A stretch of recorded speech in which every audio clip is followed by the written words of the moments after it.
Então, o que eu posso ajudar vocês? Sim, primeiro, explicando um pouco, é porque o nosso trabalho é um trabalho de sociologia. E o nosso tema, sim, foi selecionado temas de várias épocas, e o nosso tema é sobre o nazismo. Aí a gente fez um estudo sobre o que as pessoas que tinham algum tipo de deficiência assim, sofriam na época do nazismo, de serem enviados para câmaras de gás, de sofrerem opressão, né, e todo esse preconceito. E daí decidimos relacionar isso com os dias atuais, ainda sobre o preconceito que essas pessoas sofrem, sobre as melhoras que tiveram ao longo do tempo. E até uma espécie de recrudescimento do fascismo, né, que é o que a gente tem observado no mundo inteiro, e no Brasil não tem sido diferente. O fascismo ele nos atinge tão em cheio porque ele nos mostra do que a humanidade é capaz, em termos de brutalidade e violência. E isso nos espanta todas as vezes que você vai mexer nos arquivos do nazismo. Nos espanta encontrar, por exemplo, a ideia de que a própria inspiração para o Holocausto pode ter vindo da relação inicial do Partido Nazista com as pessoas deficientes. Os pais escreviam cartas, porque a ideologia nazista ela tinha uma matemática muito simples.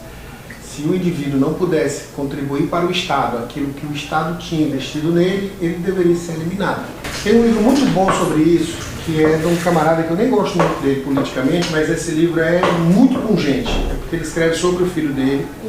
O nome do cara é Diogo Mainardi, não é um cara muito, assim, que é do meu agrado, porque a escrita política dele é um cara de direita, ele é muito ácido, sei lá, mas esse livro é espetacular. Ele fala do filho dele e fala da experiência do nazismo, faz uma recapitulação, ao mesmo tempo que ele vai contando a história do filho dele, ele faz uma recapitulação dessa história. Então ele vai vendo que alguns pais escreviam cartas dizendo que os filhos eles não passariam no teste, no crivo de eliminação do Terceiro Reich. A ideia do super-homem, que o Hitler pegou injustamente emprestado do Nietzsche, assim falou Zaratustra, que era o livro de cabeceira dele. Ele tinha a ideia do super-homem, mas ele associou a ideia do super-homem ao homem ariano, ao homem perfeito, né? E na época, o estudo da deficiência chamava-se defectologia, o estudo das pessoas defeituosas. Essa noção de pessoa com defeito, ela persiste até os dias de hoje. E aí tem muita ambiguidade na consideração da deficiência nessa época na Alemanha, e havia toda a cortina de ferro da guerra que impedia a gente de saber o que estava acontecendo do outro lado. A história do autismo, por exemplo, ela foi descoberta praticamente ao mesmo tempo no mundo ocidental, em Nova York, pelo Leo Kanner, e em Viena, na Viena nazista, na Áustria ocupada pelo Hitler, pelo Hans Asperger, que hoje se sabe que era um colaborador do nazismo. E durante muito tempo ele foi saudado como herói. Mas ele mandou muitas crianças que eram consideradas inaptas para um hospital de eutanásia. Vou botar aspas aqui, porque se chamavam de eutanásia, mas era assassinato. Você pegava uma pessoa com deficiência intelectual e envenenava, dava barbitúricos até enfraquecer, e eram mulheres, muitas vezes mães, que faziam isso. Isso é que é a coisa mais aterradora, porque isso tudo é naturalizado, dependendo de como você acredita, de como você estrutura suas crenças. Não entendi. Você naturaliza o genocídio, que foi o que aconteceu na Alemanha. É por isso que é tão difícil lidar com isso, porque a pessoa que está fazendo isso, ela não julga que está fazendo mal, ela julga que está beneficiando a quem ela está exterminando. Sim. Porque ela está salvando a pessoa da existência miserável dela. Então essa é uma coisa que realmente nos assusta quando você vai ver, porque a gente evoluiu e a guerra nos fez preparar algumas proteções históricas, digamos assim.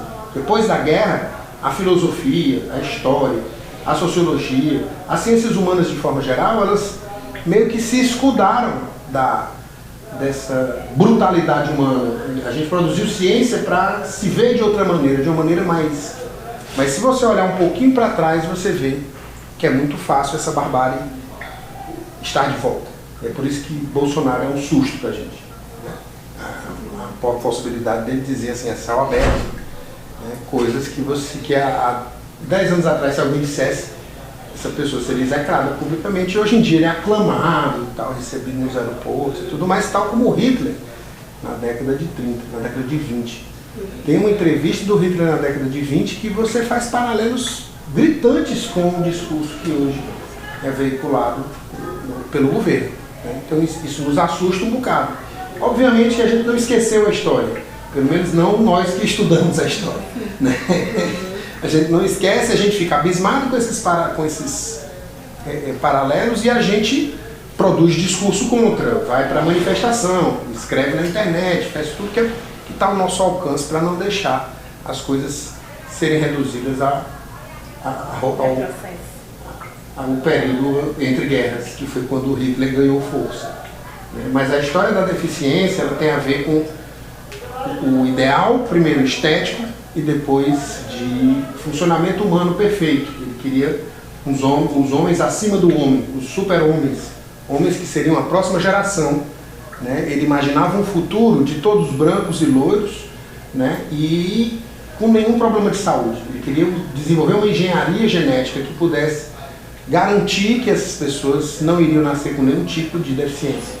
Porque uma pessoa com deficiência era, segundo essa visão, uma pessoa com defeito.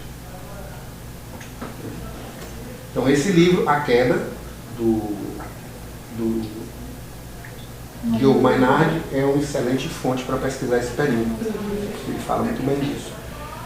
Foi muito legal você ter me convidado para conversar sobre isso, porque nessa mesma semana está fazendo muito barulho um livro sobre o Hans Asperger, que foi lançado em Nova York, né, que é Asperger, a invenção... Tem um nomezinho, eu não achei o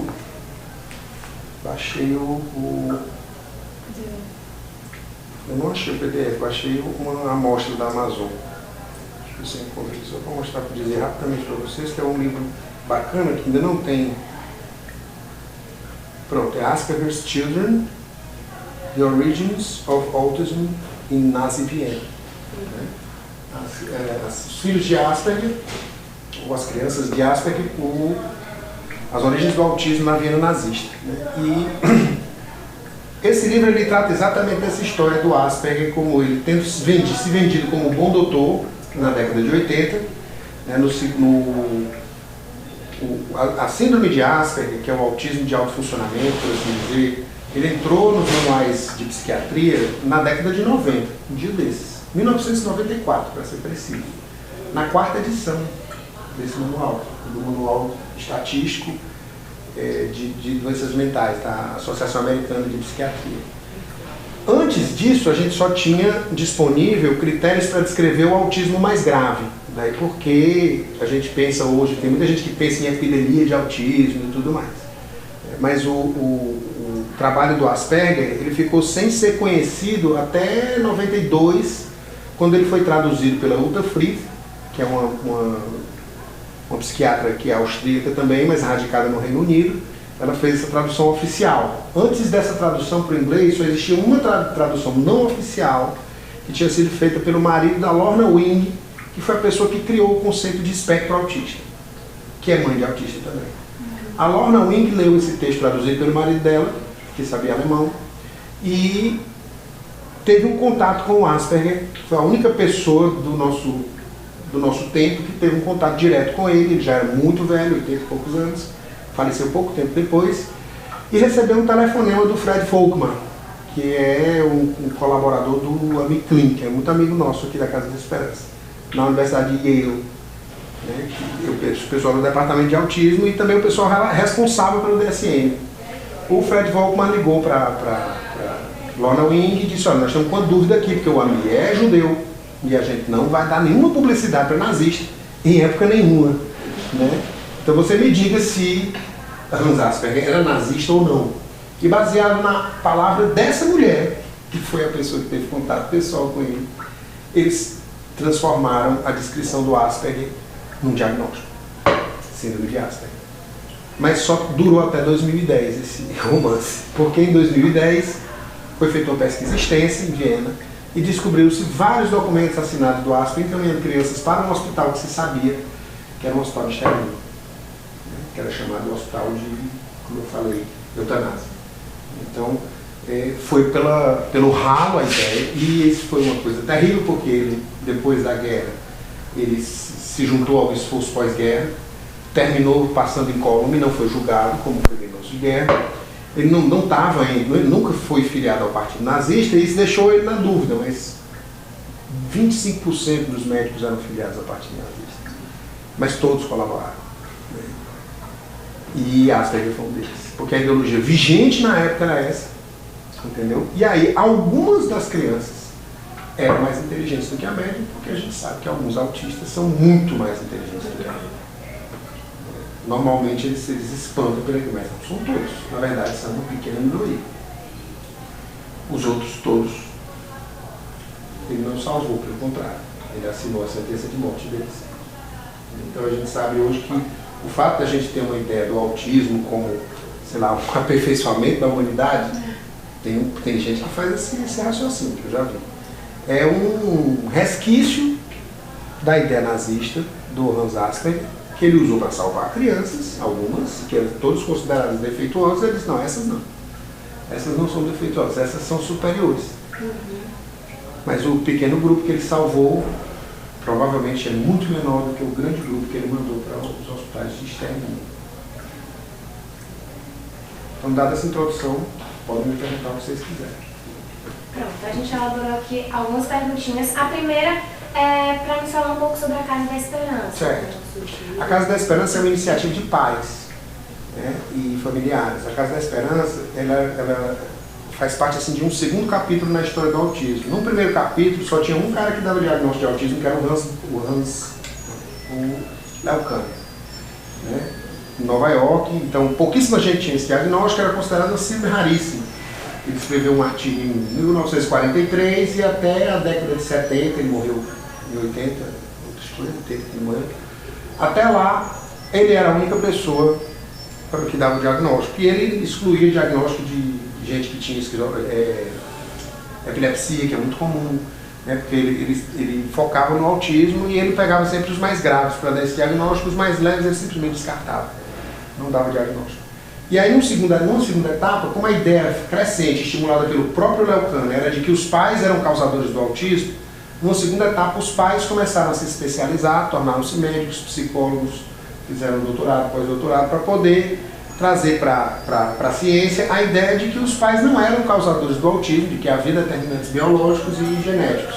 E nós surgimos nesse segundo capítulo da história. Em 1993, quando essa ideia toda chegou no Brasil, a gente já tinha um movimento de autismo que tinha uns 10 anos, e a gente se juntou a esse movimento, e eram pais se assenhorando da possibilidade de definir o autismo e de tratar as pessoas com autismo com um viés mais humanizado. Porque anteriormente, ou eles eram considerados pessoas que foram abusadas pelos pais de alguma maneira, ou porque os pais eram frios emocionalmente, ou porque eles tinham passado por alguma agressão brutal e tinham se fechado, por um lado, ou por outro, eles eram considerados pessoas com defeitos, mais uma vez, né, e submetidos a toda sorte de tratamentos cruéis, que era chamado de terapia aversiva. E até bem pouco tempo atrás, pessoas no Brasil aplicavam esse tipo de coisa, e a gente faz parte de um grupo nacional que está o tempo todo escaneando a internet atrás das pessoas que costumam divulgar esses tratamentos. O mais recente deles sendo o MMS, né, que é uma solução mineral, que nada mais é do que alvejante, e que é dado para a criança pela boca ou então pelo ânus via enema, e que provoca deterioração do tecido do intestino. E as pessoas dizem que são vermes. Eu fiz até um vídeo, se quiser depois eu mando um link para você, que é um vídeo sobre essa história do MMS, dizendo, inclusive o Laí Ribeiro, que é um notório charlatão, dizendo que na lua cheia os vermes migram para poder desovar e copular. E foi a primeira vez que eu ouvi falar que verme copula, né? Porque até onde eu sei eles se dividem, né? Na cabeça dele eles copulam, o bicho é sem vergonha mesmo, né? Imagina até os vermes copulando na lua cheia, olha que romântico. Aí eu botei até o vídeo, um verme passeia na lua cheia, sacaneando com esse tipo. Mas o MMS é um abuso e a ideia de que e é uma ideia do autismo como defeito, que é uma ideia sobrevivente do nazismo. Pense nisso, que você encarar uma deficiência como defeito é algo que nas ciências humanas e na psicologia, que é um negócio meio nas humanas e na saúde, a gente já tinha abandonado essa ideia há anos. A gente já tratava pessoas com deficiência como pessoas inteiras. Pessoas que às vezes não se tornaram quem são, apesar da deficiência, se tornaram quem são por causa da deficiência. A deficiência terminava sendo um componente integral de quem aquela pessoa era, de tal modo, e no autismo isso é especialmente verdadeiro, que se você tirar o autismo, você não reconhece mais a pessoa. E esses pais estão buscando desesperadamente uma cura, porque é uma identidade. Autismo é simplesmente uma maneira de ser gente. E a gente está vivendo hoje uma terceira etapa dessa história, que são os autistas tomando conta desse discurso. Indo para as redes, formando grupos e eles mesmos sendo ativistas. E nós temos o maior orgulho de ter participado dessas duas ondas. A inicial como pais, se organizando para prover atendimento para os filhos, e essa agora onde tem autista em tudo que é canto, na estrutura da Casa da Esperança. Então a gente se estruturou de início como uma parte da saúde do Estado, sendo financiados pela FEBEM, depois pelo SEDUC, depois pelo SUS e agora por ninguém. Então a gente está num limbo de financiamento e sofrendo pra caramba desde janeiro, porque a gente não recebe. A gente recebeu 3 meses esse ano do ano passado. Mas esse ano, dinheiro desse ano, ninguém recebeu um centavo. Está todo mundo se arranjando com bingo, fazendo festa, dando show, fazendo alguma coisa para poder entrar dinheiro na Casa da Esperança. E, inclusive, a gente está com um curso de formação de extensão sobre autismo em parceria com a Espaço de Sá. Se vocês quiserem, podem até divulgar um pouquinho sobre isso. Depois te mando também um folderzinho. E que é uma forma também de ajudar e de a gente difundir o nosso conhecimento. Recentemente a gente ficou num buraco financeiro, não conseguiu pagar imposto, a prefeitura não conseguiu mais fechar com a gente, embora queira, e o juiz finalmente decidiu a nosso favor, e aí provavelmente seja um novo momento para nós. Que ele vai recomeçar e retomar, ninguém sabe se vai dar certo, se levantar financeiramente, mas é isso. Então a Casa da Esperança é um esforço coletivo de pais e familiares, no sentido de prover atendimento a pessoas autistas em todos os graus do espectro, de todas as idades. O mais jovem tem menos de 3 anos, o mais velho tem mais de 50. No ciclo da vida e em todos os graus do espectro. Tem pessoas autistas aqui que são estudantes de psicologia, outros que são pós-doutor em biologia, e tem gente que não consegue falar nem para pedir água. Todo mundo faz parte da mesma comunidade. Uma das nossas distinções é o fato de você não descobrir facilmente quem é o terapeuta e quem é o paciente. Tá certo? Inclusive eu posso ser o paciente e vocês não saberem. Só se a minha prima me entregar. Ela vai dizer que eu sou o paciente. Certo. Uma das nossas perguntas tinha sido sobre a história do MSS. INSS, isso. MNS. Eu também me perturbo com essa história. É muito pirata. Como é que a pessoa dá água sanitária para o filho? E daí a outra tinha sido, quais os principais mitos e preconceitos que essas pessoas enfrentam vivendo numa sociedade tão excludente? Bom, o primeiro é que elas são pessoas com defeito. E que de alguma maneira elas têm que ser consertadas para parecerem normais. Esse é o primeiro mito. E é o mais perigoso. O segundo mito é que todos os autistas são gênios. Quando a gente pensa em Rain Man, o cara é capaz de fazer cálculos complexos e tal, só de olhar. E outras produções cinematográficas que mostram autistas mais ou menos parecidos com a realidade. Existem mesmo pessoas como aquelas, mas elas são raras. A maioria das pessoas autistas tem muita dificuldade, principalmente social. Porque o autismo é uma deficiência que afeta a capacidade de interagir socialmente, a capacidade de se comunicar, e ela ainda altera a capacidade de perceber o ambiente, de se relacionar com os estímulos do ambiente. É o que a gente chama de modulação sensorial. Então eles têm frequentes hipersensibilidade ligada a um determinado sentido, seja ele tato, paladar, visão, ou mesmo aqueles sentidos mais ocultos, como o senso de equilíbrio e a propriocepção, que é o senso do esquema corporal. Então você pode ter pessoas autistas, por exemplo, que se batem para poder delimitar o corpo pelo tato. Porque eles sentindo aquele ardor da pancada, eles sabem onde é que está o braço. Já que a propriocepção, que permite que eu feche os olhos e encontre o meu nariz sem procurar com o olho e nem com o tato, ela não está disponível naquele momento. Ele teve uma hipossensibilidade relativa. Ou às vezes uma hipersensibilidade, que faz ele ficar morrendo de medo de lugares fechados. Ele precisa de lugares abertos para se sentir livre, senão vai se sentir preso, vai entrar em pânico. E é um pânico desproporcional, porque as pessoas tendem a não perceber os motivos pelos quais eles estão daquele jeito e vão acusá-los de estarem reagindo desproporcionalmente, de serem mimados, de ser uma série de coisas que termina sendo não ajudando em nada essa pessoa a se recobrar.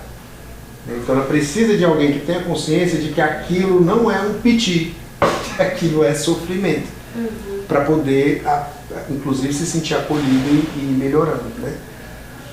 Um outro mito que existe sobre autismo é você achar que o autista está no mundo dele. É uma pessoa que está no mundo dele, vive no mundo dele. Ele vive no nosso mundo de um jeito muito idiosincrático, muito especial, né? E vê o mundo de um jeito muito especial. Metaforicamente, eu poderia dizer que ele está no mundo dele, mas se eu entender essa metáfora, cada um de nós está no seu próprio mundo, né? Até porque eu não me relaciono, em última instância, diretamente com você. Eu me relaciono com uma imagem que eu formo a seu respeito, que ela pode ser mais ou menos dinâmica de acordo com a minha convivência com você. Quanto mais eu convivo, mais dinâmica essa imagem vai se tornando. Porque eu vou alimentando essa imagem através da experiência que eu tenho na interação contigo. E os autistas tendem a ser mais rígidos na elaboração dessa imagem sobre o mundo, não só sobre as outras pessoas, mas sobre si próprios e sobre o futuro. Esse mapeamento do mundo que a gente faz naturalmente é uma das funções principais do cérebro e é uma espécie de função invisível, porque um peixe não consegue falar direito da água. Todos vocês para virem, todas, né? Só tem mulher. Todas vocês para virem aqui elaboraram algumas expectativas a respeito dessa conversa, né? A mais importante delas é que vocês vão voltar para casa vivas. É a básica. Eu vou ali fazer a entrevista, vou voltar para casa com material para fazer meu trabalho. Mas se vocês prestarem atenção, essa é uma pequena lorotinha que vocês contaram para si próprios. Você não tem a menor ideia se vai cair um avião em cima da nossa cabeça aqui enquanto ele está conversando. Ninguém tem essa ideia. A gente só conta essa história para si mesmo, porque o cérebro trabalha com 90% de expectativa. 90% da nossa experiência é expectativa. Expectativa baseada na memória. Entendeu? Então, coisas que a gente viveu, que a gente saiu vivo. Obviamente, se eu fui para a aula e voltei vivo, eu vou fazer uma entrevista, vou voltar vivo também. Entendeu? E a gente faz isso porque se a gente pensar que a cada passo que a gente der, pode cair um avião, passar um bandido, passar um carro na cabeça da gente, ter um aneurisma que eu não sei, estourar e a gente cair morto, a gente não faz nada. Se o cérebro fosse interagir com cada circunstância como se ela fosse nova, a quantidade de energia que a gente gastaria para isso acontecer seria imensa. Então a gente precisa lidar com um bocado de teoria pré-fabricada sobre o mundo, que a gente vai aprendendo ao longo da infância e adolescência, e aí começa a interagir com as coisas, com as pessoas, já tendo alguma ideia de onde vai dar. Quanto mais precisa for a nossa ideia de onde vai dar, mais no controle a gente se sente da vida da gente. E para a gente elaborar essas previsões, a gente precisa da linguagem e a gente precisa de modelos sociais que a gente adquire na interação com os outros. E são precisamente essas duas ferramentas que estão com dificuldade de desenvolvimento nos autistas. Daí, as previsões que eles fazem, elas são irregulares. Elas geralmente frustram, eles têm expectativas que não correspondem ao que vai acontecer. E quando não corresponde, as coisas não correspondem ao que a gente espera, a gente se sofre.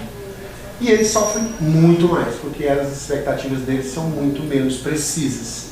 Daí eles se fecham num mundo cada vez mais repetitivo, porque na repetição você sabe exatamente o que vai acontecer. É o que já aconteceu nesse instante. Então, como diz o Steve Jobs, o melhor jeito da gente fazer, de a gente prever o futuro é fazendo ele acontecer. E se você pega um objeto e gira, você está fazendo o futuro acontecer imediatamente no presente. Né? E fica completamente seguro. Daí porque qualquer um de nós, sendo autista ou não, quando rola uma merda muito grande, a gente se refugia em alguma coisa antiga que deu certo. Pensa em algum momento, ou procura uma pessoa que você sabe, que mesmo que você não tenha visto há muito tempo, né, você fica querendo fazer o que a gente chama de regressão funcional. Tem gente que volta até a fazer xixi na cama.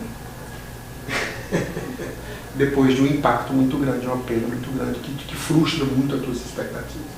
Então, com os autistas, acontece essa frustração repetida de expectativas. E como ele elabora isso de uma maneira muito idiosincrática, muito própria, aí as pessoas tendem a não entender por que ele está se comportando daquela maneira. Mas se a gente consegue descrever o mundo deles usando esses elementos, eu só consigo fazer isso porque eu tenho muitos pacientes autistas e trabalho com isso há 25 anos. Se eu usar esse conhecimento acumulado para fornecer um mapa para essa pessoa que eu estou atendendo, ela vai, eu funciono parecido. E aí ela vai começando a elaborar previsões mais factíveis. Se ela tiver adquirido linguagem. Se não, esse é o primeiro passo. Então tem muitos mitos, né? O outro eu acho que eu falei da cura, né? Se você curar uma pessoa autista, você simplesmente deixa de conviver com ela.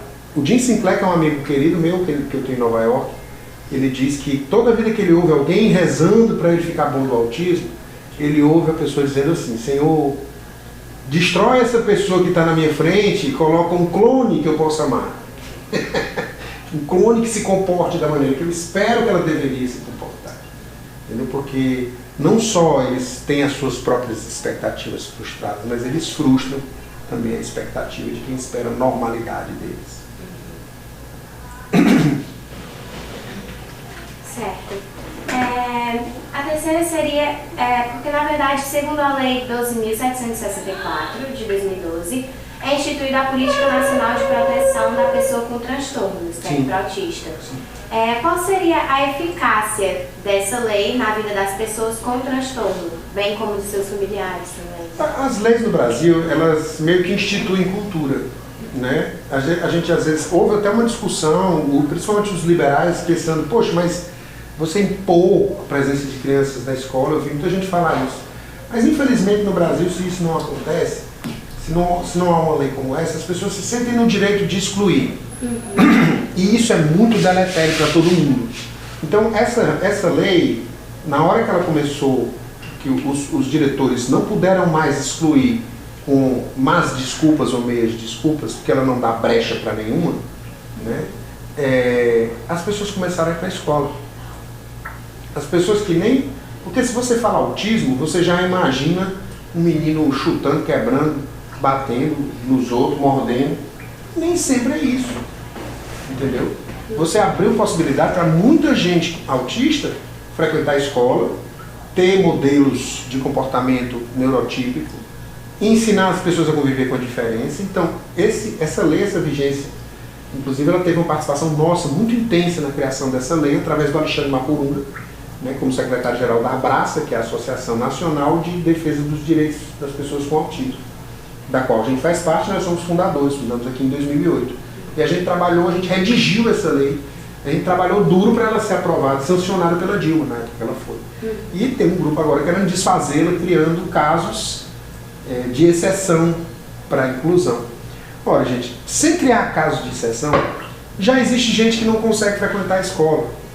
Não é proibido não conseguir frequentar a escola. O que é proibido é você impedir o acesso à escola. Isso daí só precisa ficar claro para todo mundo que trabalha com a educação. Agora, se você se sente no direito de tirar uma criança da escola porque você acha que o lugar dela não é lá, eu acho que você não devia trabalhar com a educação, sinceramente. E esses valores, eles só ficaram mais difundidos por causa dessa lei. Antes dela, as pessoas achavam normal excluir uma pessoa da escola. Os médicos não davam diagnóstico, diziam assim: bota uma escola especial, leve para casa. Se quiser ter outro filho, se quiser ter orgulho do seu filho, tenha outro. Porque esse aí nunca vai casar, nunca vai terminar os estudos, nunca vai ter uma profissão.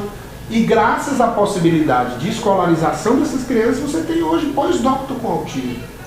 Você já tinha em outros lugares do mundo. Mas a cultura brasileira, ela é muito, eu não sei, parece que tem uma talvez a gente tenha sido colonizado pela turma mais, sabe, eu não sei o que é, eu não sou historiador, não vou nem especular a esse respeito, mas me parece uma mesquinharia tão grande você definir as coisas pelo normal, pelo perfeito, pelo que você considera, na verdade, perfeito. Que nada mais é do que aquela ideia inicial que a gente falou. É um ideal estético, rígido, que caracteriza o fascismo, né? O nazismo. Toda aquela sociedade, todo aquele horror que a gente viu na Segunda Guerra, vem desse ideal de pessoa perfeita. Que tem que ser branco, que tem que ter o olho de uma cor, que tem que se comportar de uma determinada maneira, que tem que usar uma certa roupa, e aí o resto fica de fora. Isso já deu errado antes e a gente continua querendo fazer dar certo no tranco aqui. O único benefício, eu acho, dessa coisa toda que está acontecendo no Brasil é você identificar quem não presta muito facilmente, né? Basta você ver quem é que está espancando e cometendo feminicídio ultimamente. Você olha no Facebook e vê lá os verde e amarelo.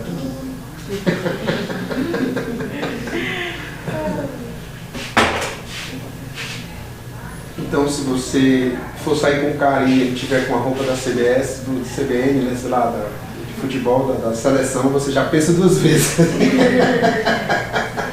Ele pode ser o maior gato, mas vocês vão. Sim, a próxima pergunta. A gente queria saber se, ao seu ver, o que o governo omite em ajudar esse público, o que poderia ser feito e deixa de ser, e por que isso acontece? Esse governo representa a ideia de peninha dessas pessoas.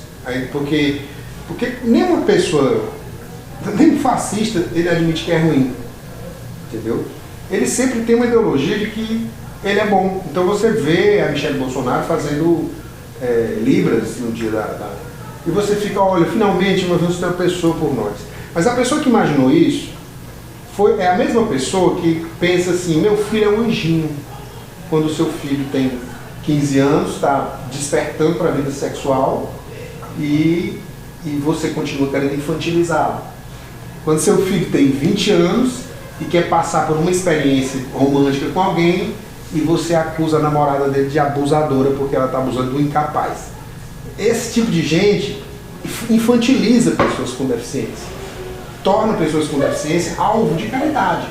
E não é isso que faz uma pessoa se sentir íntegra, como é que eu diria, com dignidade. É você tratá-la como uma pessoa inteira, é você tratá-la como alguém capaz de opinar, de optar, e não como alvo de uma série de caridades. Entendeu? Se você pensar, e aí não só se aplica a pessoa com deficiência, pessoas, por exemplo, sem grana, sem emprego, como tem aos milhões hoje em dia, você olhar para uma pessoa dessa e imaginar que com a renda mínima você está sustentando vagabundo, entendeu?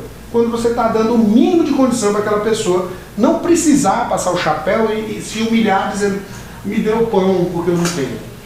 Entendeu? Então tem um pouco dessa ética, que é uma espécie de desvirtuação do cristianismo, que é aquela sensação de dar esmola que faz você se sentir superior à pessoa que você está ajudando, né? Obrigado pela minha oportunidade de ajudar e me sentir melhor do que você, entendeu?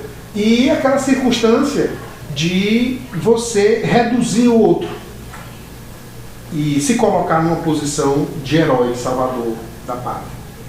É um pouco isso, o discurso também, eu não entendo Libras, mas para mim o discurso dela disse isso. Disse, eu tenho pena de vocês. Né? E bota mais um cheque na minha conta, Queiroz. Desculpa politizar essa conversa, mas é meio inevitável. É meio inevitável. Sim, a próxima seria justamente o que eu poderia imaginar que a minha prima ia dar com o Leão Bolsonaro, então eu estou me sentindo à vontade. A bela recatada do lado não tem nenhum aqui, né? Não. São todas belas, mas para por aí. Sim, a próxima questão justamente entra muito nisso, que seria o que poderia ser feito para garantir a inclusão social desse público, no estudo, no mercado de trabalho, em todas as áreas da sociedade, em geral. Pois é, eu falei sobre isso no seminário que a gente fez, que foi todos os palestrantes eram autistas, né? Todas as lesadas. E teve um que a gente fez sobre mercado de trabalho e a gente falou também sobre hiperfoco. Hiperfoco são aquelas pessoas, é uma super concentração sobre um determinado assunto que acontece com muitas pessoas autistas ou então pessoas com déficit de atenção como eu. Eu demorei muito para me formar porque eu precisava ler tudo sobre um assunto que eu estava interessado e aí não sobrava tempo para ler o que eu precisava ler para passar nas provas da faculdade. Então, quem tem hiperfoco costuma descrever isso como um problema para passar em prova, para fazer curso, mas se você olhar, virar o problema de cabeça para baixo e olhar como uma espécie de fôlego autodidata, se você tirar a pressão social de cima e disser assim, é como se fosse um chamado para o cara aprender sobre tal coisa e deixar ele atrás da curiosidade dele, porque não é aquela pessoa que fica olhando para o tempo e eu estou com preguiça de fazer nada. Não, é aquela pessoa que fica dias e dias fazendo pesquisa sobre um assunto até ser especialista naquele assunto. Essas pessoas podem ser de grande utilidade no mercado de trabalho. Só que o mercado de trabalho não enxerga essas pessoas dessa maneira. Nem com a lei de cotas é possível as pessoas enxergarem dessa forma. Eles fazem para cumprir a lei. Um dia desses eu tirei foto de um cartaz que tinha ali no Colégio Irmã Maria Montenegro, que até nem funciona mais, deixou de ser. Era um cartaz que dizia assim, contrata-se pessoa com deficiência, paga-se um salário mínimo. Eu digo, caramba, mas que absurdo. Aí eu publiquei no Instagram e botei assim, alguém precisa de emprego, eu empresto a marreta. E você pega a marreta, quebra o pé e mal, tá aí o emprego, né? Só para você ficar lá para o cara conseguir atingir a cota de deficientes. Né? Isso é totalmente artificial e é só uma grande estupidez. A impressão que eu tenho é que a gente precisa mostrar o valor dessas pessoas. A própria existência da Casa da Esperança procura fazer isso. Você tem que mostrar essas pessoas falando, fazendo. Né? Eu incentivo pessoas a abrirem canais no YouTube, criar podcast, tornar público aquilo que elas sabem e gostam de fazer, para que as pessoas não achem que estão fazendo caridade nenhuma quando estão contratando, por exemplo, um camarada que passou num concurso e foi desviado várias vezes até cair no IBGE. Né? Ele foi... porque ele sempre tinha problema, não conseguia se adaptar, caiu no IBGE, passou a trabalhar com pesquisa, e aí pronto, aí ficou tranquilo e passou a ser um dos funcionários mais produtivos. E esse cidadão tem autismo, né? E é concursado, e ganha bem, e achou o lugar dele no serviço público. Mas tem muita gente que não consegue. Tem muita gente que, além de não conseguir passar no concurso, né, fica boiando no mercado de trabalho, pessoas cujo talento está sendo completamente desperdiçado. Então, nós precisamos criar canais de visibilidade para essas pessoas. Na verdade, nós precisamos ensiná-las a vender-se, a vender a própria imagem, a mostrar o que sabem, né? E ao mesmo tempo veicular isso, sermos hubs de veiculação desses talentos. Né? Então aqui a gente tem banda de música, a gente se apresentou no Encontro de Mulheres da Pai de Menos, a gente tem uma vocalista notável que é autista, ela é sensacional, é uma criatura assim, incrível, que ela veste o personagem e aí vai para o palco, e é uma delícia ouvir ela cantar, né? E a gente tem autistas fazendo um monte de coisas diferentes, músicos, atores, físicos, sabe? Matemáticos. E você olha para aquela pessoa, quando você vê primeiro a pessoa, você diz, é aquele doidinho que fica fazendo conta. Mas se você olha para um quadro, você fica espantada com o talento daquela pessoa, e depois você conhece a pessoa, você vai dizer, é o gênio excêntrico que pintou aquele quadro. Então eu percebo que a gente tem que pôr a obra na frente do artista. Porque o artista é sempre imperfeito. Né? Se a gente for falar de defectologia, nós estamos tudo fodidos. Porque cada um de nós é perfeito. A gente sempre tem alguma área que a gente queria ser melhor do que é. Ou que a gente não consegue fazer nada em absoluto. Eu acredito que se a gente fosse imortal, a gente podia aprender tudo. Mas tem algumas coisas que demoram mais para aprender do que a gente tem de vida. E aí eu faço escolhas em cima disso. Tem coisas que é mais fácil eu aprender. Daí eu vim trabalhar com psicologia. Mas vai ter gente que vai preferir trabalhar com tecnologia. E o caminho para eles é mais curto até lá. Então, eu acho que a gente precisa veicular a visibilidade para poder isso acontecer. Não é só criar lei de cotas, elas são importantes, mas elas favorecem esse tipo de equívoco que eu descrevi para vocês. Sim, então justamente sobre o que já foi dito antes, né, do MMS, que teve essa questão da cura, suposta cura, e foi ganhando fama, foi parar no Fantástico, a matéria. E a gente quer saber, do seu ponto de vista, quais as consequências diretas que notícias como essa causam na vida dessas pessoas e nos familiares também, né? A notícia do Fantástico. Isso, do MMS, que tá. foi difundido. Tem um vídeo que eu fiz sobre isso, como eu falei, né, que eu elenco 5 motivos, porque todos os vídeos vão para desmascarar o MMS. Aí eu pensei, não, tá, tem muita gente falando sobre isso, tem um monte de vídeo bom falando sobre isso, eu vou falar sobre outra coisa. Que diabos alguém vai dar isso pro filho? A minha pergunta foi essa, porque é um negócio que, imagina aí, um negócio que é alvejante, comprovadamente, que o principal divulgador do Brasil é o Laí Ribeiro, um negócio que diz que cura tudo, cura autismo, cura câncer, cura um monte de coisa, né? Não é só autismo não, tem gente que relata que se curou de câncer de baço, câncer de pâncreas, câncer de fígado, artrite, entendeu? É um negócio que cura tudo. E é um negócio que foi descoberto por um ex-cientologista que trabalhou no garimpo aqui no norte do Brasil, um americano, e que diz que tem 1000 anos e que foi trazido para o planeta Terra por um disco voador. Essa é a história do cara. Tem gente que acredita e toma essa porcaria que é um mistério para mim. Né? Aí eu elenquei 5 motivos pelos quais as pessoas fariam isso. Né? E aí eu até brinquei, por que 5? Né? Porque tem 5 dias úteis na semana, né? Porque Júpiter é o 5º planeta, né? Só porque eu não consigo pensar em mais de 5 motivos para a pessoa dar água sanitária para o filho. Né? Porque imagina, né?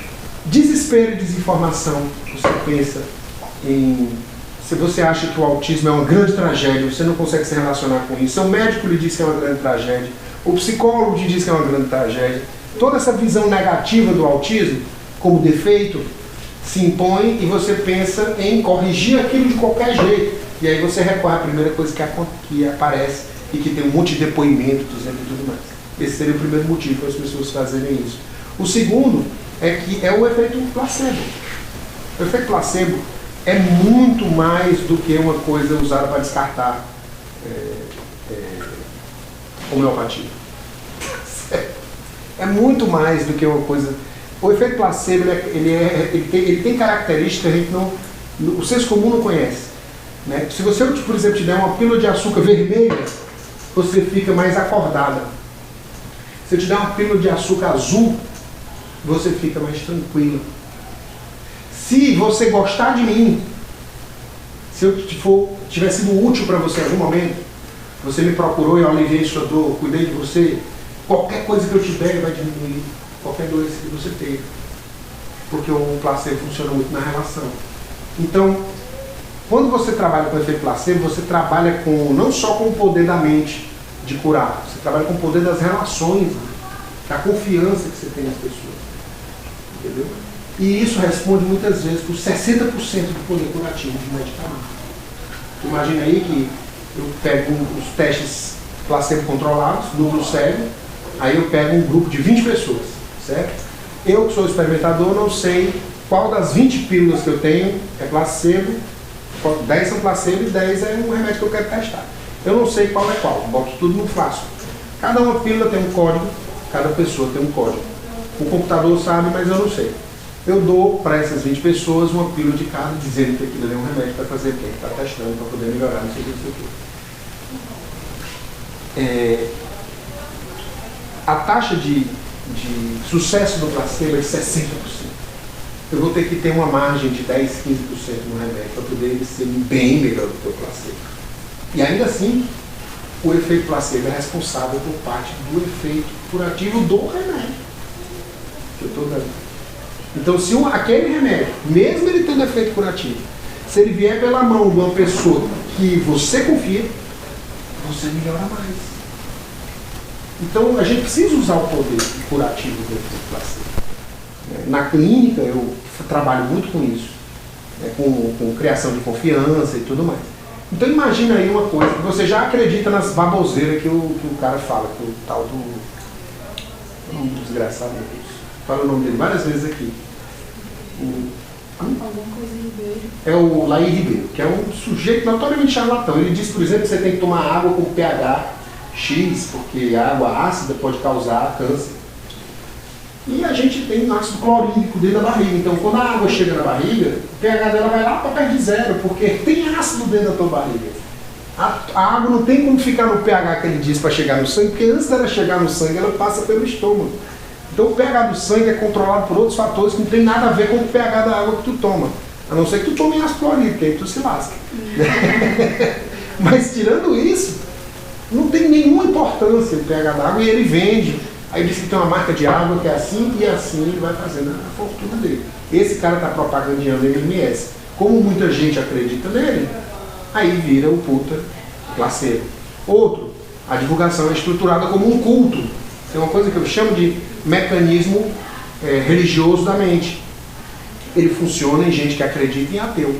Qualquer pessoa pode ser afetada por esse mecanismo.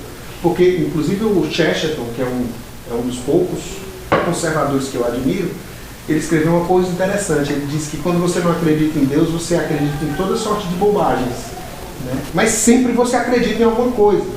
E é naquilo que você acredita que que modela a sua conduta com mais eficácia. Entendeu? Então, o sujeito crê que a água sanitária faz bem, algum bem vai fazer. Entendeu? Aí ele disse, não, mas eu dei pro meu filho nem fala como é que placebo funciona com ele. Placebo funciona com o meu gato, com o meu cachorro. Meu cachorro também não fala. Mas se eu fizer alguma coisa dizendo que eu estou melhorando, que eu estou dando, se eu der uma pílulazinha de carne para ele, não tem nada dentro. E ele fica se sentindo melhor. Isso já foi comprovado. Entendeu? Então placebo tem a ver com a relação de cuidado. Ela não tem a ver com você acreditar, ter, digamos, uma estrutura verbal para dizer, sim, eu acredito que isso melhora e vai melhorar. Não é só isso. É toda a relação que você estabelece com quem lhe deu o medicamento. E isso vale para um peixe sequer no seu aquário. Quanto mais para uma criança autista, que ela entende muitas vezes muito mais da linguagem do que você pode sequer sonhar para entender. Entendeu? Então esse tipo de abuso é cometido em nome de crença, pelo fato de ser estruturado como um culto. O cara é da cientologia, não é à toa. A cientologia foi uma invenção do L. Ron Hubbard, que é um escritor de ficção científica, que era ateu completamente, e que resolveu fazer uma piada de mesa de bar, criando uma religião, brincando com a credulidade das pessoas. As pessoas em torno dele acreditaram naquela piada. E ou ele acreditou também, ou então ele se empolgou com o fato de mega estrelas como Tom Cruise acreditarem. E aí começou a vender a religião como se fosse verdade, era uma piada. Virou uma religião de verdade, tem seguidores no mundo todo. Porque não se brinca com a credulidade humana, com o mecanismo religioso da mente humana. É o que faz o AA ser o atendimento mais eficaz para o alcoolismo que tem. Se o cara vier para cá se tratar de alcoolismo, eu encaminho ele para o AA. Ele vai gastar dinheiro e vão comigo. É muito melhor ele estar no AA, que é de graça. Entendeu? E isso aí é usando esse mesmo mecanismo. Chega um sujeito, dá um depoimento. Olha, eu estou há tanto tempo sem beber. MMS é do mesmo jeito. Eu dei, meu filho melhorou nisso, melhorou naquilo e tal. Um ou dois depoimentos é mentira. Paga. E o resto é placebo. É hipnose. É o mesmo fenômeno. Algum bem vai fazer. Mas se for água sanitária, vai arrancar o reboco do seu intestino. Aí você bota o reboco do intestino para fora nas fezes. Aí vem alguém e diz assim, isso aí é os vermes que devem ser expelidos. Você está se sentindo mal, mas isso aí é o bem que está correndo nas suas veias. Agora você está sentindo isso. Que está fazendo bem. Então é cruel nesse nível. O que eu estudei é coisa de você ficar abismado como é que tem gente que em pleno século XXI acredita nisso. Por outro lado, em pleno século XXI, tem gente acreditando que a Terra é plana. Se pode um negócio desse, já fica até mais aliviado. Né? Sim, para finalizar a última pergunta, a gente queria saber como nós, cidadãos, podemos contribuir para uma melhor qualidade de vida dessas pessoas, inclusive aqui na Casa da Esperança. Eu acho que ver no YouTube canais de pessoas com autismo, se familiarizar com o tema, né, conhecer o autismo descrito por eles mesmos. Né, tem um lema que eles têm no movimento de deficiência, que é o nada sobre nós sem nós. E eu acho isso muito bonito, porque eles estão assumindo cada vez mais o lugar de fala deles. Né? Inclusive, às vezes, até de uma maneira meio nariguda, que as pessoas ficam com raiva. Recentemente, uma paciente minha quase foi linchada moralmente num grupo de pais. Né? E eu tive a oportunidade de lembrá-los de que o primeiro pai que escreveu sobre autismo teve que omitir que era pai, porque senão ele ia ser colocado sob suspeição da comunidade médica. Porque o indivíduo que tem um filho autista provavelmente tem alguma coisa errada com ele. Naquela época era assim que se raciocinava. Da mesma maneira, as pessoas estão dizendo hoje, se você é autista, você não tem condição de falar acertadamente sobre esse tema porque você está muito envolvido para falar, né? Ou você não tem capacidade para isso porque você é uma pessoa deficiente. Ou então, você está inventando que é deficiente para poder dizer o que você está dizendo. Então ainda existe essa coisa. Então, na medida que a gente validar e observar e acreditar nessas pessoas, eu acho que a gente está dando uma chance de conhecer o mundo com outros olhos. Uma perspectiva que pode ser meio assustadora no começo porque é nova, mas é absolutamente incrível, que vai modificar a sua forma de ver as coisas de uma maneira radical também. Para você ter uma ideia, existem muito mais autistas trans entre os autistas do que na população em geral. Aliás, LGBTs em geral, entre os autistas do que na população em geral. Isso por quê? Porque os papéis culturais, eles não se enraizam nos autistas. Eles são referências, verbais às vezes só. Eu sou homem, eu sou mulher, eu já acordei homem, amanhã eu acordo mulher. E eles não sentem isso de uma maneira tão enraizada como a gente sente. Eles trocam de gênero como quem troca de roupa às vezes. Isso pode ser muito confuso para eles, daí eles precisarem de terapia. Mas o fato é que eles têm, eu estou só dando um exemplo de como as coisas são diferentes de uma perspectiva autista, mas podem ser bem originais.